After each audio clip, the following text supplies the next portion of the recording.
माझं सोलापूर न्यूजमध्ये आपल्या सगळ्यांचं स्वागत। मुंबईहून हैदराबादकडे जात असलेल्या खासगी बसचा भीषण अपघात झाला।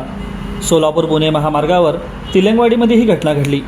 खासगी ट्रॅव्हल बसने क्रमांक NL 01B 1869 या गाडीने सोलापूरकडे जाणाऱ्या एका अज्ञात वाहनाला पाठीमागून जोरदार धडक दिली।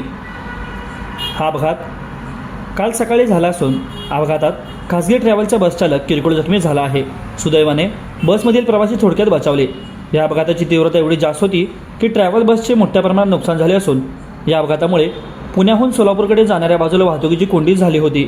या अपघाताची माहिती मिळताच वरवडे टोल प्लाझा येथील गस्ती पथक, रुग्णवाहिका पथक आणि मोडणी महामार्ग पोलीस मदत केंद्राचे प्रभारी अधिकारी, पोलीस उपनिरीक्षक किरण अवताडे आणि त्यांचे कर्मचारी तात्काळ घटनास्थळी दाखल झाले होते।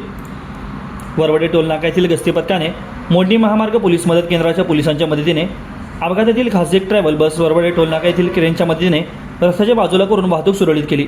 या अपघातात खासगी ट्रॅव्हल चालक किरकोळ जखमी झाला असून सदर अपघाताची माहिती मोहोळ पोलीस ठाण्यातील अपघात विभागाचे अधिकारी पवार यांना देण्यात आली असल्याची माहिती वरवडे टोल प्लाझा येथील गस्ती पथकाने दिली आहे। माझं सोलापूर न्यूज या यूट्यूब चॅनलला सबस्क्राईब करा आणि बेल आयकॉन प्रेस करायला विसरू नका।